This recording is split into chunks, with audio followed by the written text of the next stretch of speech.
I got so much motherfucking design on right now. Break it down, bring it back, make it clap. I got 3 old thoughts, new block, wear that thing. Bitches on my line, and you know. Assalamualaikum warahmatullahi wabarakatuh. Perkenalkan, nama saya Nabila Khairunisa dengan NIM 223141151 kelas 2 EPGMI. Tugas yang saya buat ini untuk memenuhi ujian akhir semester. Materi yang akan dibahas: pengertian pendekatan psikoanalisis, prinsip psikoanalisis, perkembangan kepribadian psikoanalisis, tujuan psikoanalisis, pengertian teori psikoanalisis. Psikoanalisis merupakan salah satu cabang ilmu yang dikembangkan oleh Sigmund Freud dan para pengikutnya sebagai kajian fungsi dan perilaku psikologis manusia. Atau psikoanalisis adalah sebuah model perkembangan kepribadian, filsafat tentang sifat manusia, serta model psikoterapi dan konseling. Prinsip teori psikoanalisis. Yang pertama, prinsip kesenangan atau pleasure principle. Yang kedua, prinsip realitas atau reality principle. Yang ketiga, prinsip mengurangi ketegangan, tension principle. Yang keempat, prinsip dualitas atau polaritas, polarity or duality principle. Yang kelima, prinsip pengulangan compulsive atau repetition compulsion principle. Perkembangan kepribadian. Yang pertama, fase oral, yang merupakan fase perkembangan di mana anak berkembang berdasarkan pengalaman, kenikmatan erotik pada daerah mulut. Yang kedua, fase anal. Pada fase anal, perkembangan anak pada fase ini berpusat pada kenikmatan di daerah anus. Yang ketiga, fase palis merupakan fase di mana anak mulai menerima perasaan-perasaan seksualnya sebagai hal yang alamiah dan belajar memandang tubuhnya sendiri secara sehat. Yang keempat, fase laten merupakan masa pembentukan keterampilan yang tidak terkait dengan unsur seks. Yang kelima, fase genital adalah fase di mana individu mulai tertarik pada lawan jenis.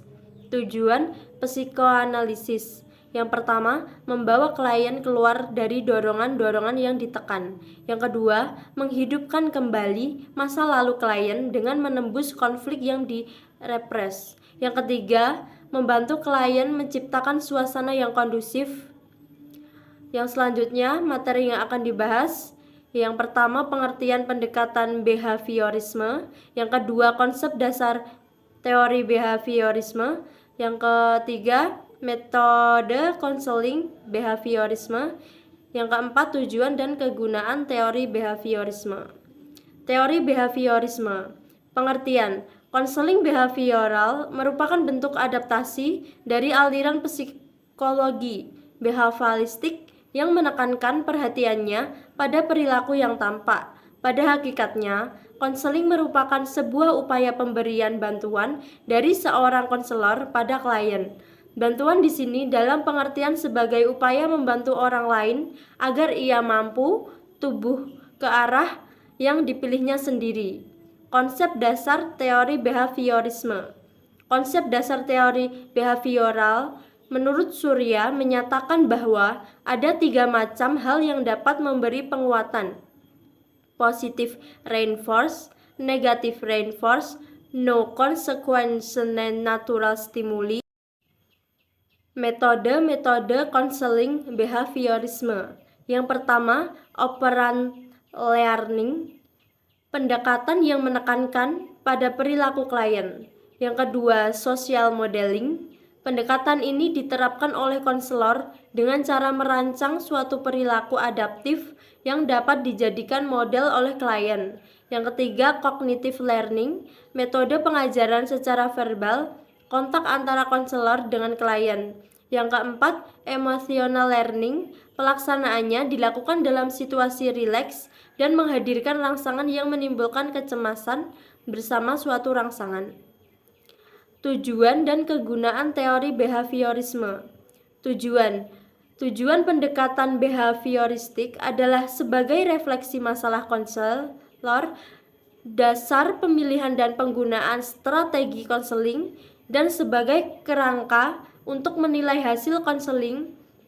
Kegunaan pendekatan behavioristik merupakan usaha untuk memanfaatkan secara sistematis pengetahuan tentang dan empiris yang dihasilkan dari penggunaan metode eksperimen dalam psikologi untuk memahami dan menyembuhkan pola tingkah laku abnormal. Contoh kasus: fitur like pada Facebook dan love adalah stimulus, sedangkan perasaan senang atau puas yang muncul ketika kita mendapatkannya adalah bentuk respon. Semakin sering kita memposting sesuatu dan semakin terbiasa kita mendapatkan like dan love, tanpa sadar kita juga sedang membangun resiko menjadi manusia yang haus akan pengakuan atau validasi orang lain. Terima kasih.